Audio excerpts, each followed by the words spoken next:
이제 항소심 재판이 이어질 텐데요. 누군가 한 명은 크게 치명상을 입을 수밖에 없는 조건이 형성이 됐습니다. 네, 특검 대 조윤선의 전쟁. 둘 중 하나는 죽을 수밖에 없는 운명의 항소심 공판을 다뤄보고자 합니다.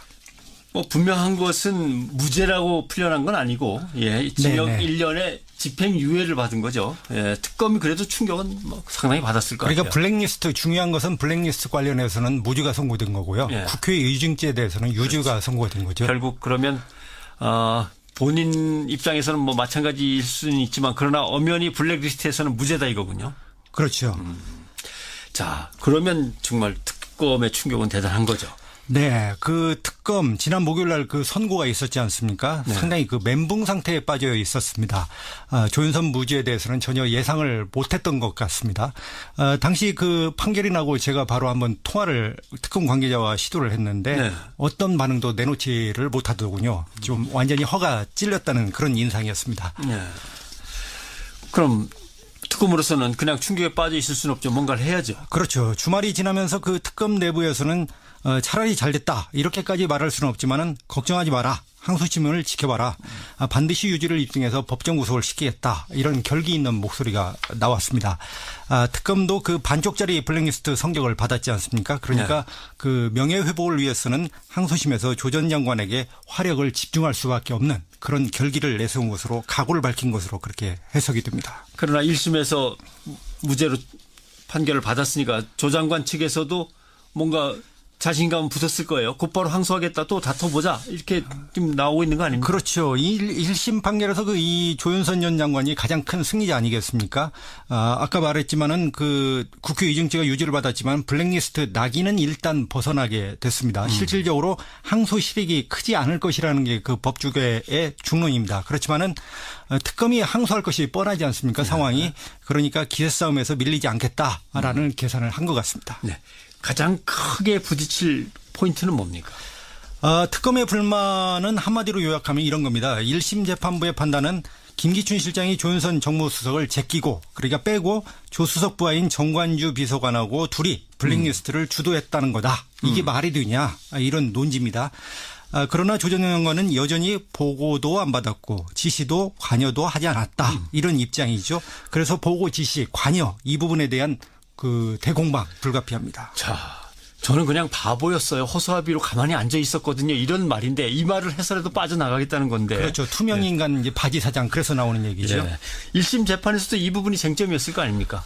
물론 그렇습니다. 1심 재판에서 조 전 장관은 부인을 했지만 조 전 장관이 블랙리스트 존재를 알고 있었다라는 그 진술과 증언들은 상당히 많았습니다. 먼저 그 박준우 전 수석 그러니까 조윤선 전 수석의 전임자입니다. 2014년 6월에 이제 바뀌게 되는데요. 이때 업무 인수 인계를 해주는데 박 전 수석이 세월호, 사대약, 그다음 블랙리스트 이것이 그 정무수석의 핵심 업무다. 이를 너댓가지를 얘기를 해줍니다. 그러니까 처음에는 조 수석이 듣고 있다가 웃으면서 들었다고 합니다. 그런데 점차 듣다가 나중에는 표정이 아주 어두워졌다. 이렇게 그 박준우 수석이 진술을 했습니다. 그러니까 조 수석이 이렇게 많은 이런 일까지 다 해야 됩니까? 이렇게 얘기를 했다고 합니다. 그리고 그 또 신동철 정무비서관 진술도 있습니다. 이 신동철 정무비서관도 조 수석에게 이제 첫 업무 보고를 하게 되는 것이죠. 그러면서 이제 블랙리스트를 언급했다는 진술인데요. 수석님, 보조금 좌파 지원 배제는 비서실장의 관심 사항입니다. 관련 조치 내역과 보고서도 비서실장과 대통령에게 보고를 했습니다. 그러니까 혹시 비서실장이 물을 수 있으니까 알고 계십시오. 지원 배제는 교문수석실이 해야 될 일인데 정무수석실로 책임을 미룹니다.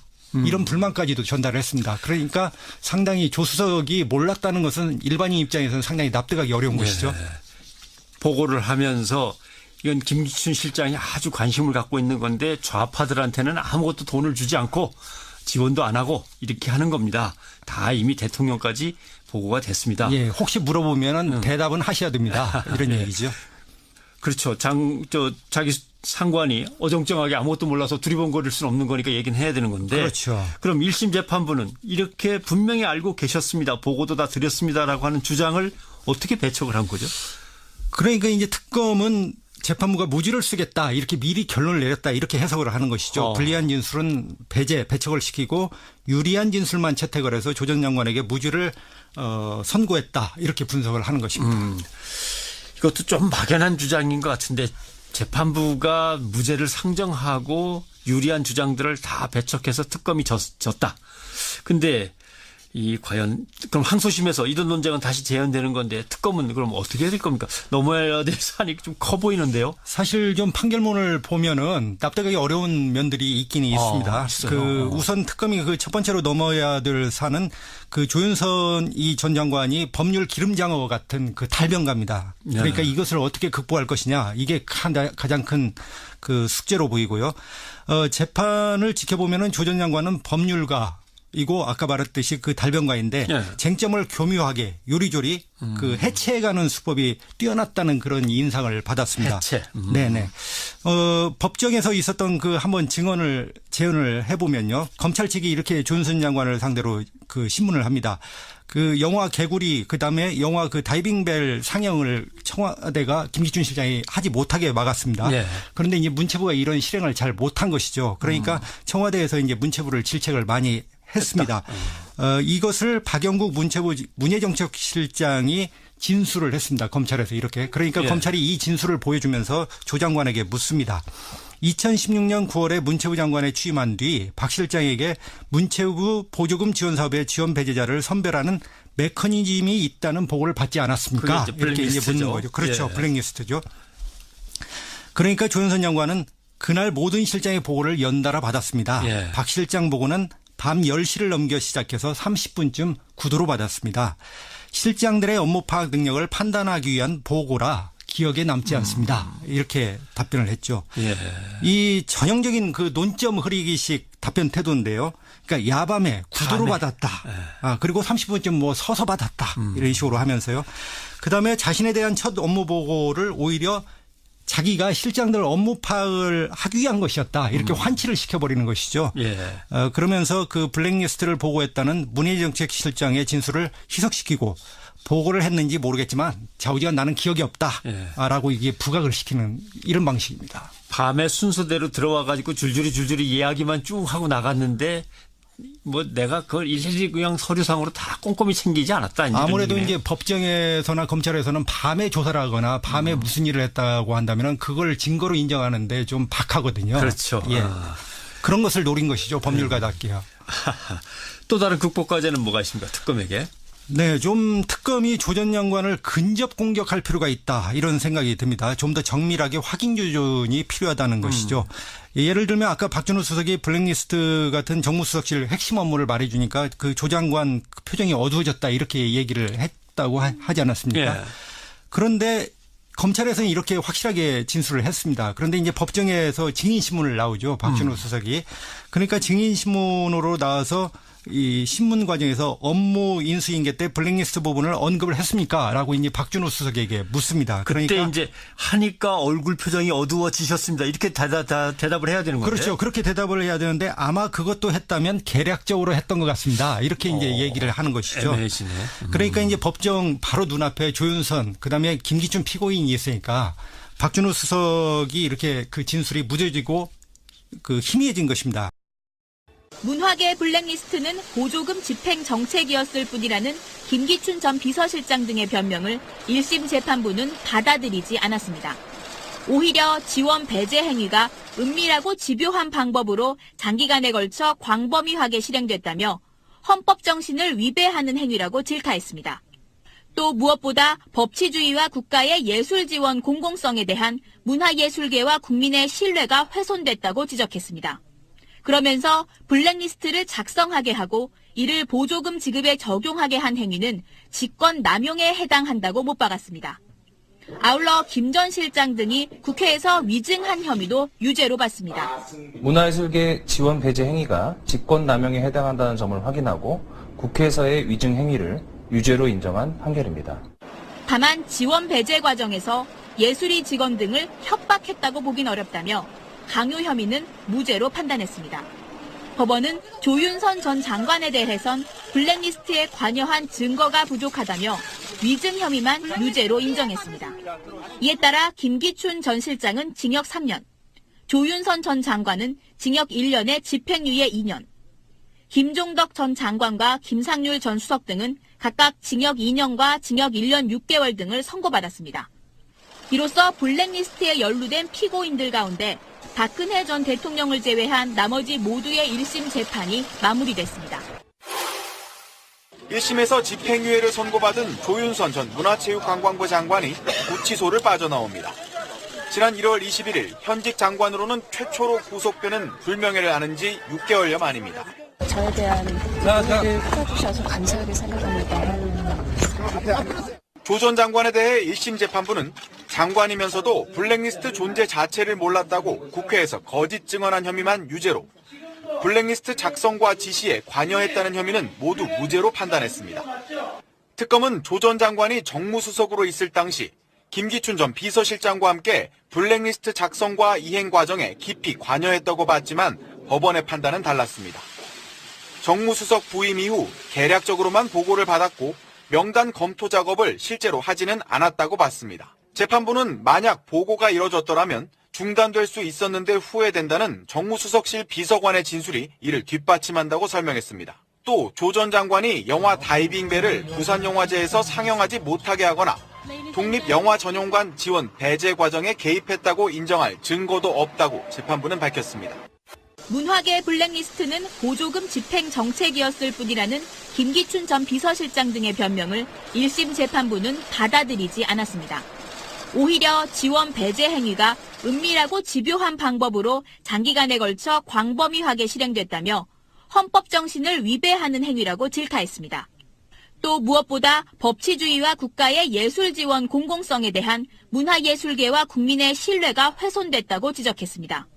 그러면서 블랙리스트를 작성하게 하고 이를 보조금 지급에 적용하게 한 행위는 직권 남용에 해당한다고 못 박았습니다. 아울러 김 전 실장 등이 국회에서 위증한 혐의도 유죄로 봤습니다. 문화예술계 지원 배제 행위가 직권 남용에 해당한다는 점을 확인하고 국회에서의 위증 행위를 유죄로 인정한 판결입니다. 다만 지원 배제 과정에서 예술인 직원 등을 협박했다고 보긴 어렵다며 강요 혐의는 무죄로 판단했습니다. 법원은 조윤선 전 장관에 대해선 블랙리스트에 관여한 증거가 부족하다며 위증 혐의만 유죄로 인정했습니다. 이에 따라 김기춘 전 실장은 징역 3년, 조윤선 전 장관은 징역 1년에 집행유예 2년, 김종덕 전 장관과 김상률 전 수석 등은 각각 징역 2년과 징역 1년 6개월 등을 선고받았습니다.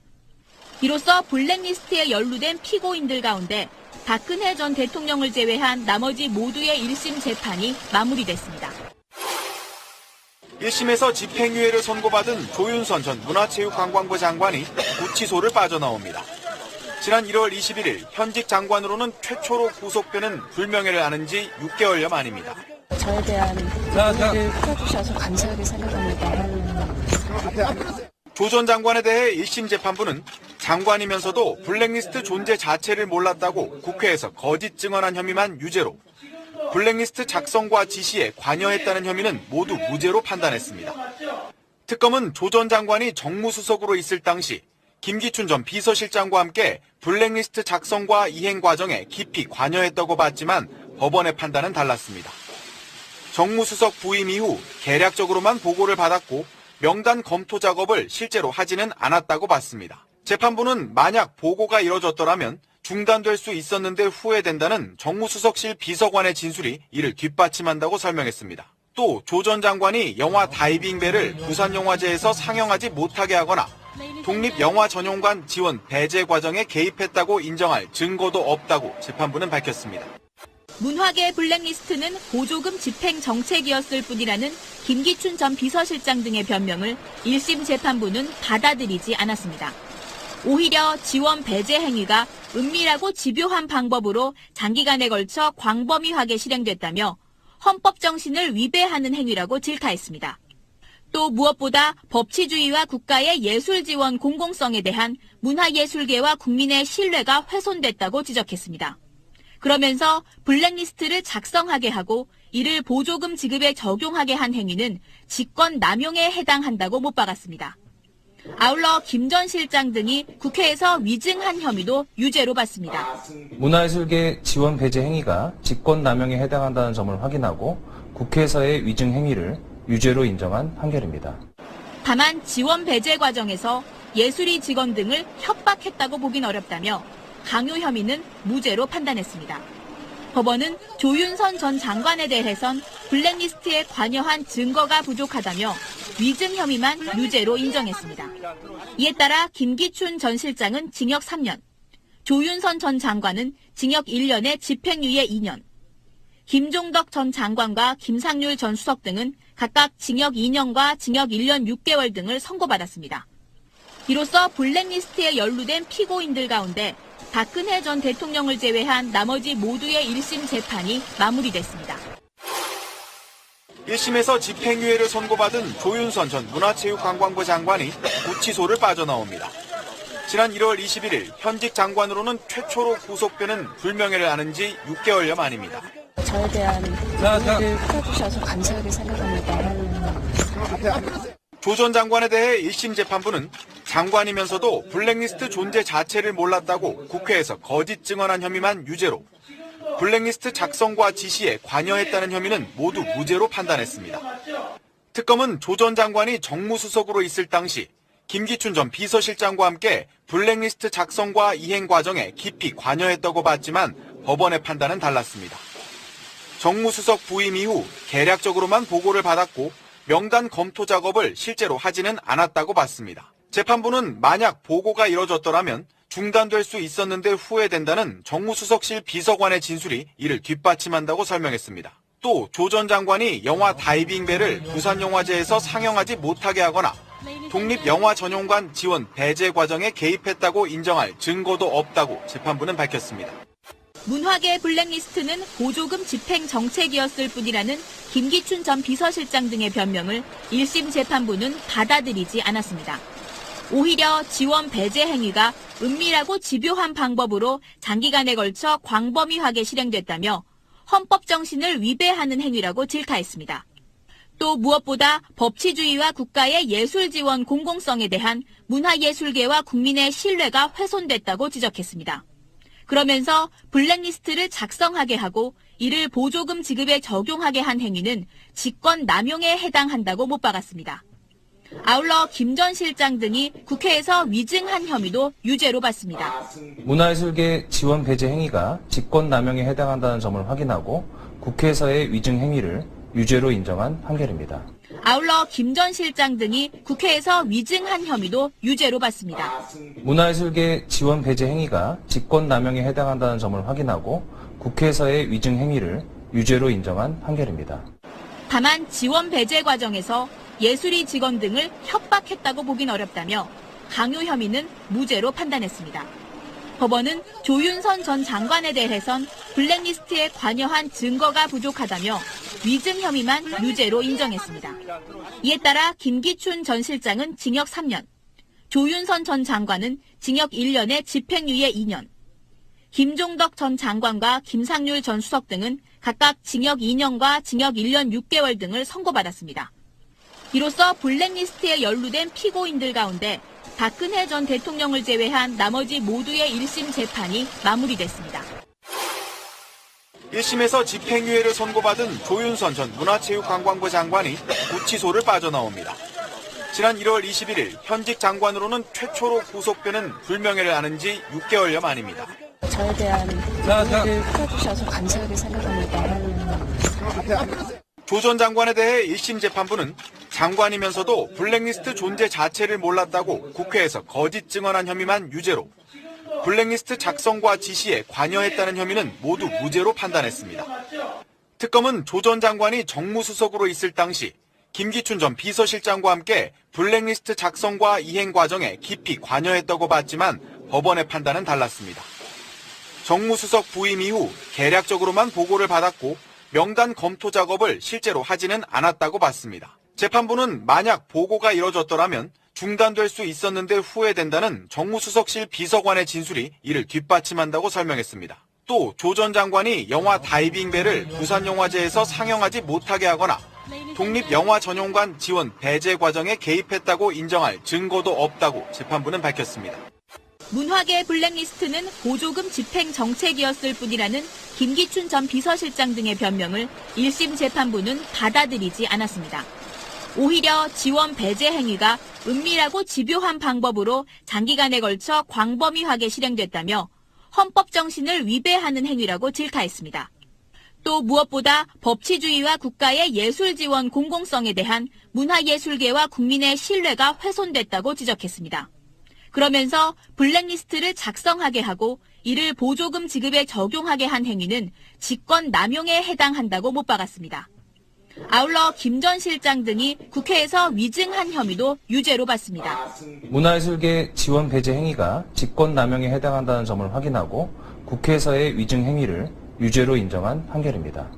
다만 지원 배제 과정에서 예술이 직원 등을 협박했다고 보긴 어렵다며 강요 혐의는 무죄로 판단했습니다. 법원은 조윤선 전 장관에 대해선 블랙리스트에 관여한 증거가 부족하다며 위증 혐의만 유죄로 인정했습니다. 이에 따라 김기춘 전 실장은 징역 3년, 조윤선 전 장관은 징역 1년에 집행유예 2년, 김종덕 전 장관과 김상률 전 수석 등은 각각 징역 2년과 징역 1년 6개월 등을 선고받았습니다. 이로써 블랙리스트에 연루된 피고인들 가운데 박근혜 전 대통령을 제외한 나머지 모두의 1심 재판이 마무리됐습니다. 1심에서 집행유예를 선고받은 조윤선 전 문화체육관광부 장관이 구치소를 빠져나옵니다. 지난 1월 21일 현직 장관으로는 최초로 구속되는 불명예를 안은 지 6개월여 만입니다. 저에 대한 이해를 풀어주셔서 감사하게 생각합니다. 조 전 장관에 대해 1심 재판부는 장관이면서도 블랙리스트 존재 자체를 몰랐다고 국회에서 거짓 증언한 혐의만 유죄로 블랙리스트 작성과 지시에 관여했다는 혐의는 모두 무죄로 판단했습니다. 특검은 조 전 장관이 정무수석으로 있을 당시 김기춘 전 비서실장과 함께 블랙리스트 작성과 이행 과정에 깊이 관여했다고 봤지만 법원의 판단은 달랐습니다. 정무수석 부임 이후 계략적으로만 보고를 받았고 명단 검토 작업을 실제로 하지는 않았다고 봤습니다. 재판부는 만약 보고가 이뤄졌더라면 중단될 수 있었는데 후회된다는 정무수석실 비서관의 진술이 이를 뒷받침한다고 설명했습니다. 또 조 전 장관이 영화 다이빙벨을 부산영화제에서 상영하지 못하게 하거나 독립영화전용관 지원 배제 과정에 개입했다고 인정할 증거도 없다고 재판부는 밝혔습니다. 문화계 블랙리스트는 보조금 집행 정책이었을 뿐이라는 김기춘 전 비서실장 등의 변명을 1심 재판부는 받아들이지 않았습니다. 오히려 지원 배제 행위가 은밀하고 집요한 방법으로 장기간에 걸쳐 광범위하게 실행됐다며 헌법 정신을 위배하는 행위라고 질타했습니다. 또 무엇보다 법치주의와 국가의 예술 지원 공공성에 대한 문화예술계와 국민의 신뢰가 훼손됐다고 지적했습니다. 그러면서 블랙리스트를 작성하게 하고 이를 보조금 지급에 적용하게 한 행위는 직권 남용에 해당한다고 못 박았습니다. 아울러 김 전 실장 등이 국회에서 위증한 혐의도 유죄로 봤습니다. 문화예술계 지원 배제 행위가 직권 남용에 해당한다는 점을 확인하고 국회에서의 위증 행위를 유죄로 인정한 판결입니다. 다만 지원 배제 과정에서 예술이 직원 등을 협박했다고 보긴 어렵다며 강요 혐의는 무죄로 판단했습니다. 법원은 조윤선 전 장관에 대해선 블랙리스트에 관여한 증거가 부족하다며 위증 혐의만 유죄로 인정했습니다. 이에 따라 김기춘 전 실장은 징역 3년, 조윤선 전 장관은 징역 1년에 집행유예 2년, 김종덕 전 장관과 김상률 전 수석 등은 각각 징역 2년과 징역 1년 6개월 등을 선고받았습니다. 이로써 블랙리스트에 연루된 피고인들 가운데 박근혜 전 대통령을 제외한 나머지 모두의 1심 재판이 마무리됐습니다. 1심에서 집행유예를 선고받은 조윤선 전 문화체육관광부 장관이 구치소를 빠져나옵니다. 지난 1월 21일 현직 장관으로는 최초로 구속되는 불명예를 안은 지 6개월여 만입니다. 저에 대한 이해를 풀어주셔서 감사하게 생각합니다.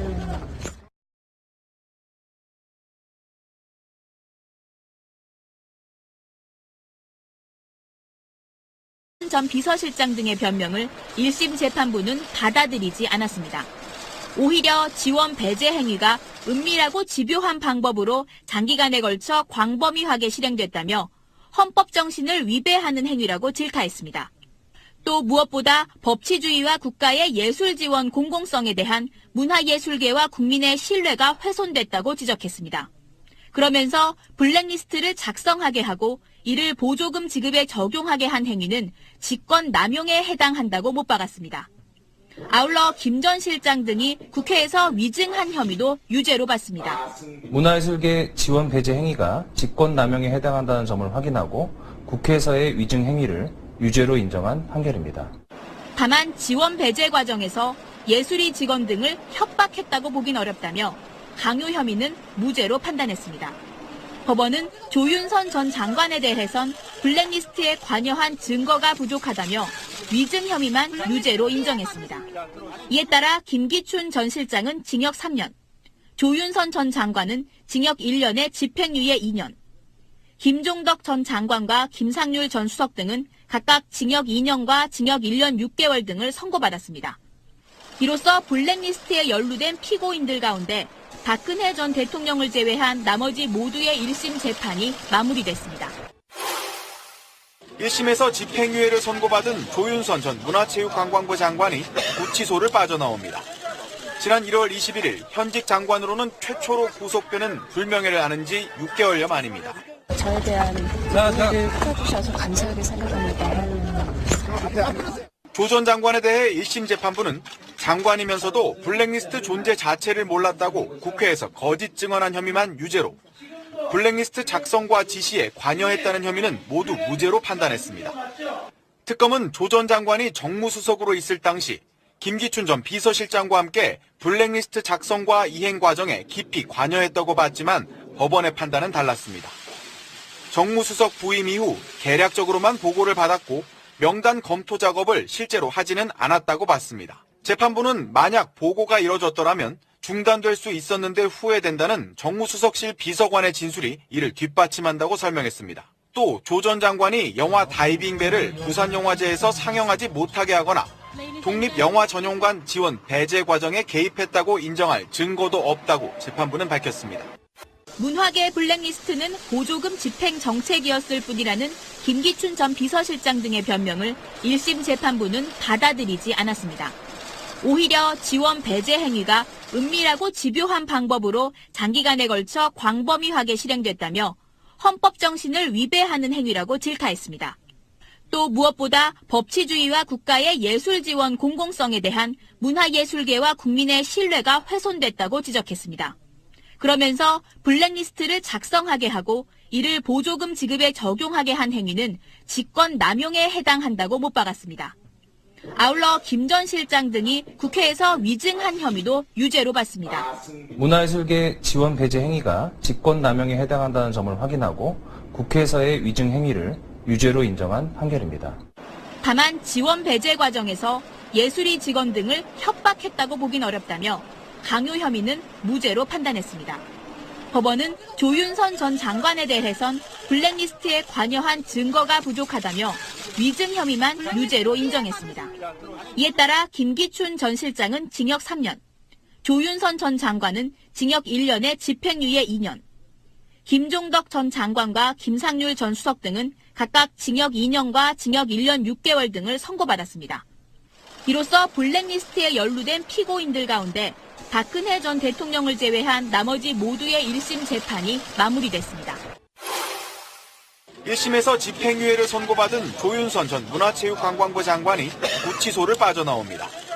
지난 1월 21일 현직 장관으로는 최초로 아울러 김 전 실장 등이 국회에서 위증한 혐의도 유죄로 봤습니다. 문화예술계 지원 배제 행위가 직권남용에 해당한다는 점을 확인하고 국회에서의 위증 행위를 유죄로 인정한 판결입니다. 아울러 김 전 실장 등이 국회에서 위증한 혐의도 유죄로 봤습니다.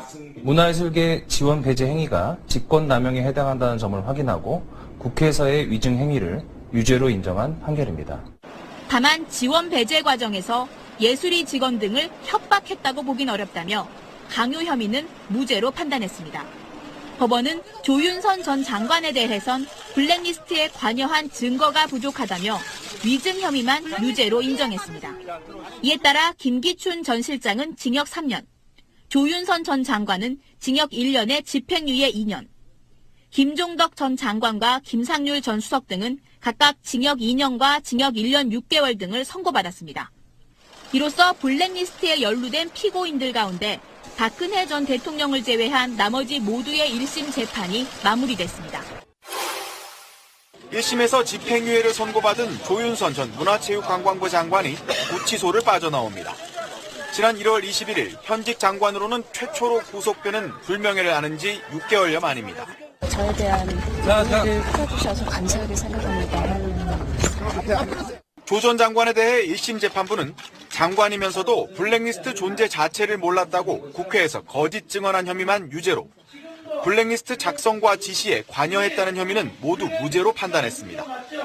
특검은 조 전 장관이 정무수석으로 있을 당시 김기춘 전 비서실장과 함께 블랙리스트 작성과 이행 과정에 깊이 관여했다고 봤지만 법원의 판단은 달랐습니다. 정무수석 부임 이후 계략적으로만 보고를 받았고 명단 검토 작업을 실제로 하지는 않았다고 봤습니다. 재판부는 만약 보고가 이뤄졌더라면 중단될 수 있었는데 후회된다는 정무수석실 비서관의 진술이 이를 뒷받침한다고 설명했습니다. 또 조 전 장관이 영화 다이빙벨을 부산영화제에서 상영하지 못하게 하거나 독립영화전용관 지원 배제 과정에 개입했다고 인정할 증거도 없다고 재판부는 밝혔습니다. 문화계 블랙리스트는 보조금 집행 정책이었을 뿐이라는 김기춘 전 비서실장 등의 변명을 1심 재판부는 받아들이지 않았습니다. 오히려 지원 배제 행위가 은밀하고 집요한 방법으로 장기간에 걸쳐 광범위하게 실행됐다며 헌법 정신을 위배하는 행위라고 질타했습니다. 또 무엇보다 법치주의와 국가의 예술 지원 공공성에 대한 문화예술계와 국민의 신뢰가 훼손됐다고 지적했습니다. 그러면서 블랙리스트를 작성하게 하고 이를 보조금 지급에 적용하게 한 행위는 직권 남용에 해당한다고 못 박았습니다. 아울러 김 전 실장 등이 국회에서 위증한 혐의도 유죄로 봤습니다. 문화예술계 지원 배제 행위가 직권남용에 해당한다는 점을 확인하고 국회에서의 위증 행위를 유죄로 인정한 판결입니다. 다만 지원 배제 과정에서 예술인 직원 등을 협박했다고 보긴 어렵다며 강요 혐의는 무죄로 판단했습니다. 법원은 조윤선 전 장관에 대해선 블랙리스트에 관여한 증거가 부족하다며 위증 혐의만 유죄로 인정했습니다. 이에 따라 김기춘 전 실장은 징역 3년, 조윤선 전 장관은 징역 1년에 집행유예 2년, 김종덕 전 장관과 김상률 전 수석 등은 각각 징역 2년과 징역 1년 6개월 등을 선고받았습니다. 이로써 블랙리스트에 연루된 피고인들 가운데 박근혜 전 대통령을 제외한 나머지 모두의 1심 재판이 마무리됐습니다. 1심에서 집행유예를 선고받은 조윤선 전 문화체육관광부 장관이 구치소를 빠져나옵니다.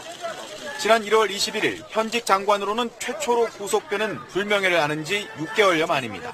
저에 대한 이해를 풀어주셔서 감사하게 생각합니다. 조 전 장관에 대해 1심 재판부는 장관이면서도 블랙리스트 존재 자체를 몰랐다고 국회에서 거짓 증언한 혐의만 유죄로 블랙리스트 작성과 한테는 아무것도 돈을 주지 않고 지원도 안 하고 이렇게 하는 겁니다. 다 이미 대통령까지 보고가 됐습니다. 예, 혹시 물어보면은 대답은 하셔야 됩니다. 이런 네. 얘기죠. 그렇죠. 자기 상관이 어정쩡하게 아무것도 몰라서 두리번거릴 수는 없는 거니까 얘기는 해야 되는 건데. 그렇죠. 그럼 1심 재판부는 이렇게 분명히 알고 계셨습니다. 보고도 다 드렸습니다라고 하는 주장을 어떻게 배척을 한 거죠? 그러니까 이제 특검은 재판부가 무죄를 쓰겠다 이렇게 미리 결론을 내렸다 이렇게 해석을 하는 것이죠. 불리한 진술은 배척을 시키고 유리한 진술만 채택을 해서 조 전 장관에게 무죄를 선고했다 이렇게 분석을 하는 것입니다. 이것도 좀 막연한 주장인 것 같은데 재판부가 무죄를 상정하고 유리한 주장들을 다 배척해서 특검이 졌다. 근데 과연 그럼 항소심에서 이런 논쟁은 다시 재현되는 건데 특검은 그럼 어떻게 해야 될 겁니까? 넘어야 될 산이 좀 커 보이는데요. 사실 좀 판결문을 보면은 납득하기 어려운 면들이 있긴 있습니다. 우선 특검이 첫 번째로 넘어야 될 산은 조윤선 전 장관이 법률 기름장어 같은 달변가입니다. 그러니까 이것을 어떻게 극복할 것이냐 이게 가장 큰 숙제로 보이고요.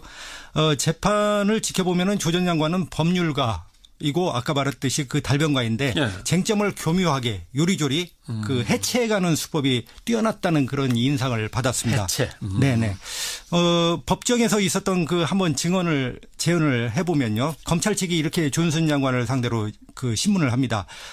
영화 개구리 그다음에 영화 다이빙벨 상영을 청와대가 김기춘 실장이 하지 못하게 막았습니다.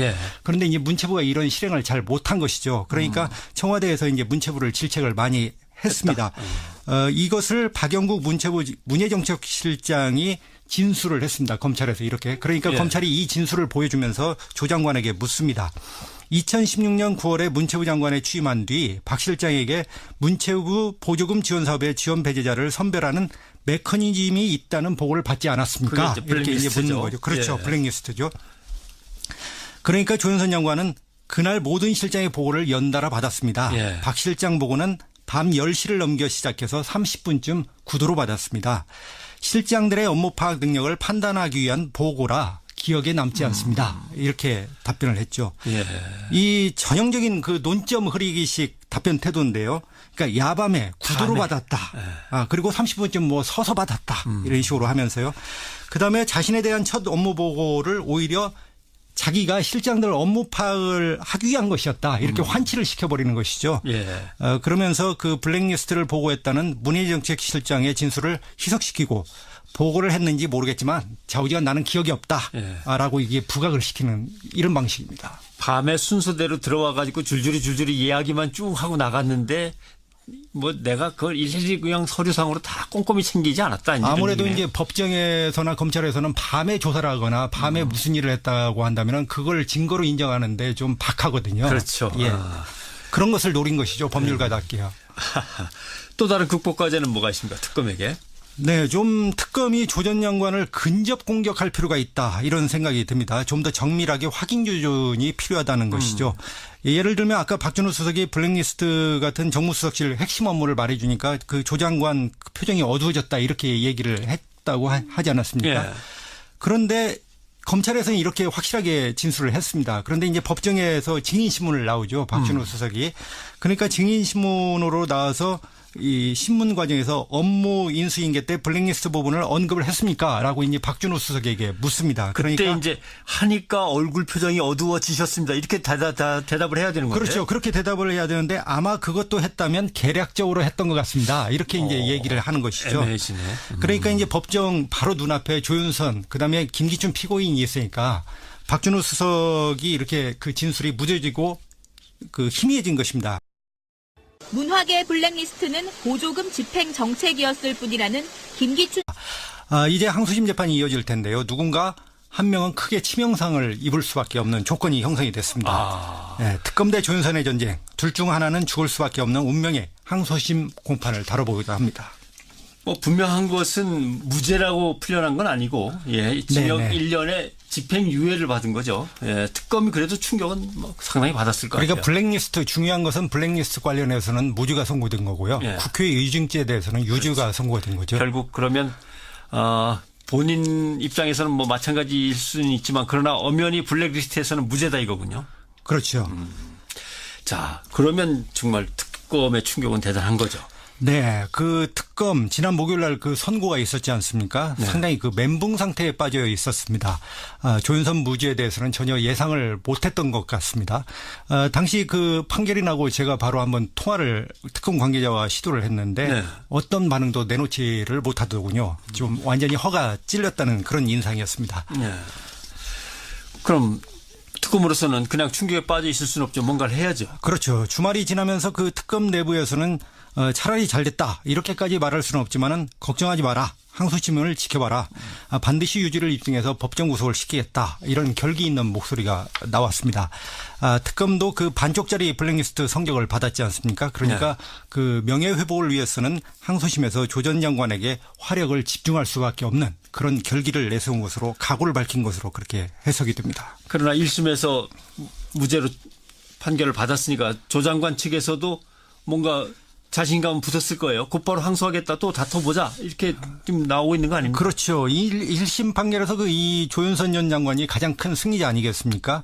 아까 말했지만은 그 국회 의중죄가 유죄를 받았지만 블랙리스트 낙인은 일단 벗어나게 됐습니다. 실질적으로 항소 실익이 크지 않을 것이라는 게 그 법조계의 중론입니다. 그렇지만은 특검이 항소할 것이 뻔하지 않습니까? 상황이. 그러니까 기세 싸움에서 밀리지 않겠다라는 계산을 한 것 같습니다. 네. 가장 크게 부딪힐 포인트는 뭡니까?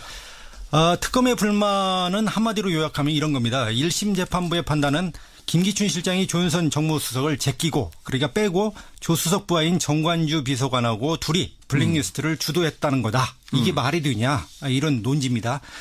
그러나 조 전 장관은 여전히 보고도 안 받았고 지시도 관여도 하지 않았다. 이런 입장이죠. 그래서 보고 지시 관여 이 부분에 대한 그 대공방 불가피합니다. 자, 저는 그냥 바보였어요. 허수아비로 가만히 앉아 있었거든요. 이런 말인데 이 말을 해서라도 빠져나가겠다는 건데. 그렇죠. 투명 인간 이제 바지 사장 그래서 나오는 얘기죠. 예. 1심 재판에서도 이 부분이 쟁점이었을 거 아닙니까? 물론 그렇습니다. 1심 재판에서 조 전 장관은 부인을 했지만 조 전 장관이 블랙리스트 존재를 알고 있었다라는 그 진술과 증언들은 상당히 많았습니다.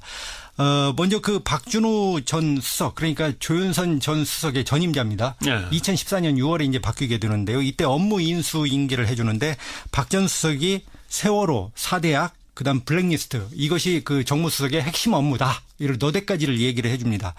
그러니까 처음에는 조 수석이 듣고 있다가 웃으면서 들었다고 합니다. 그런데 점차 듣다가 나중에는 표정이 아주 어두워졌다. 이렇게 그 박준호 수석이 진술을 했습니다. 그러니까 조 수석이 이렇게 많은 이런 일까지 다 해야 됩니까? 이렇게 얘기를 했다고 합니다. 네. 그리고 그 또 신동철 정무비서관 진술도 있습니다. 이 신동철 정무비서관도 조 수석에게 이제 첫 업무 보고를 하게 되는 것이죠. 네. 그러면서 이제 블랙리스트를 언급했다는 진술인데요. 수석님, 보조금 좌파 지원 배제는 비서실장의 관심 사항입니다. 관련 조치 내역과 보고서도 비서실장과 대통령에게 보고를 했습니다. 그러니까 혹시 비서실장이 물을 수 있으니까 알고 계십시오. 지원 배제는 교문수석실이 해야 될 일인데 정무수석실로 책임을 미룹니다. 이런 불만까지도 전달을 했습니다. 그러니까 상당히 조 수석이 몰랐다는 것은 일반인 입장에서는 상당히 납득하기 어려운 것이죠. 보고를 하면서 이건 김기춘 실장이 아주 관심을 갖고 있는 건데 좌파들한테 후속표는 불명예를 안은 지 6개월여 만입니다. 저에 대한 이해를 풀어주셔서 감사하게 생각합니다. 조 전 장관에 대해 1심 재판부는 장관이면서도 블랙리스트 존재 자체를 몰랐다고 국회에서 거짓 증언한 혐의만 유죄로 블랙리스트 작성과 지시에 관여했다는 혐의는 모두 무죄로 판단했습니다. 특검은 조 전 장관이 정무수석으로 있을 당시 김기춘 전 비서실장과 함께 블랙리스트 작성과 이행 과정에 깊이 관여했다고 봤지만 법원의 판단은 달랐습니다. 정무수석 부임 이후 계략적으로만 보고를 받았고 명단 검토 작업을 실제로 하지는 않았다고 봤습니다. 재판부는 만약 보고가 이뤄졌더라면 중단될 수 있었는데 후회된다는 정무수석실 비서관의 진술이 이를 뒷받침한다고 설명했습니다. 또 조 전 장관이 영화 다이빙배를 부산영화제에서 상영하지 못하게 하거나 독립영화전용관 지원 배제 과정에 개입했다고 인정할 증거도 없다고 재판부는 밝혔습니다. 문화계 블랙리스트는 보조금 집행 정책이었을 뿐이라는 김기춘 전 비서실장 등의 변명을 1심 재판부는 받아들이지 않았습니다. 오히려 지원 배제 행위가 은밀하고 집요한 방법으로 장기간에 걸쳐 광범위하게 실행됐다며 헌법 정신을 위배하는 행위라고 질타했습니다.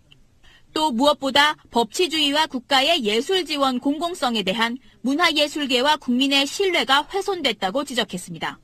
그러면서 블랙리스트를 작성하게 하고 이를 보조금 지급에 적용하게 한 행위는 직권 남용에 해당한다고 못 박았습니다. 아울러 김 전 실장 등이 국회에서 위증한 혐의도 유죄로 봤습니다. 문화예술계 지원 배제 행위가 직권 남용에 해당한다는 점을 확인하고 국회에서의 위증 행위를 유죄로 인정한 판결입니다. 다만 지원 배제 과정에서 예술인 직원 등을 협박했다고 보긴 어렵다며 강요 혐의는 무죄로 판단했습니다. 법원은 조윤선 전 장관에 대해선 블랙리스트에 관여한 증거가 부족하다며 위증 혐의만 유죄로 인정했습니다. 이에 따라 김기춘 전 실장은 징역 3년, 조윤선 전 장관은 징역 1년에 집행유예 2년, 김종덕 전 장관과 김상률 전 수석 등은 각각 징역 2년과 징역 1년 6개월 등을 선고받았습니다. 이로써 블랙리스트에 연루된 피고인들 가운데 박근혜 전 대통령을 제외한 나머지 모두의 1심 재판이 마무리됐습니다.